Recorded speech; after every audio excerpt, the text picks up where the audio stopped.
عبداللہ ابن زبیر کوئی معمولی آدمی نہیں تھا، یہ خلیفہ اول کا نواسہ ہے، یہ خلیفہ اول کا نواسہ ہے، یہ زبیر کا بیٹا ہے، یہ زبیر کا بیٹا ہے۔ یہ زبیر کون ہیں؟ جو امیر المومنین کے صحابی تھے۔ لیکن جب یہ عبداللہ پیدا ہوا اس کے بعد اس بیٹے کی محبت میں یہ بہک گئے۔ امیر المومنین نے نہج البلاغہ میں بھی کہا کہ زبیر ہم میں سے تھا جب تک کہ اس کا منحوس بیٹا عبداللہ نہیں پیدا ہوا تھا۔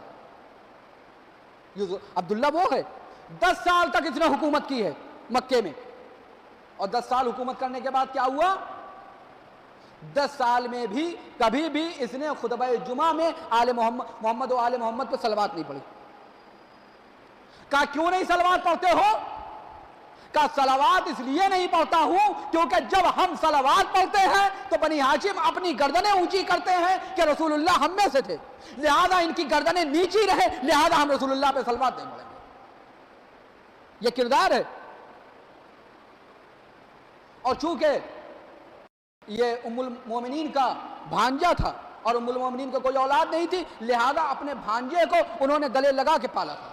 یہ کوئی معمولی شے نہیں ہے، معمولی انسان نہیں تھا عبداللہ، جسے کہا جائے کہ جب امیر المومنین کی بیعت سے انکار کیا گیا اور جنگ جمل رونما ہوئی تو یہ طلحہ و زبیر دونوں ساتھ ساتھ ہیں، جا رہے ہیں۔ اب ایک مقام پہ پہنچے، نماز کا وقت ہو گیا۔ کہا نماز کون پڑھائے گا؟ جو نماز پڑھائے گا وہی خلیفہ ہوگا۔ ابھی تک طلحہ و زبیر ساتھ ساتھ تھے، اب دونوں دو گروپ میں ہو گئے، ایک دوسرے کے خلاف تلوار لیے ہوئے ہیں۔ جو نماز پڑھائے گا وہی خلیفہ ہوگا۔ بات اونٹ تک پہنچی، اونٹ سے صدا آئی کہ نہ طلحہ نماز پڑھائیں گے نہ زبیر پڑھائیں گے، بلکہ میرا بھانجا عبداللہ ابن زبیر پڑھائے گا۔ یعنی یہ وہ ہے کہ جس کو بعنوان خلیفہ پیش کیا گیا جنگ جمل کے موقع پر۔ یہ کوئی معمولی انسان نہیں تھا دنیاوی حوالے سے۔ پیغمبر نے فرمایا تھا کہ اس وقت سے ڈرو کہ جب تمہارے اوپر حوض کے کتے بھونکیں گے۔ پورا واقعہ آپ نے سنا ہے، اشارے میں آپ کے سامنے عرض کر رہا ہوں۔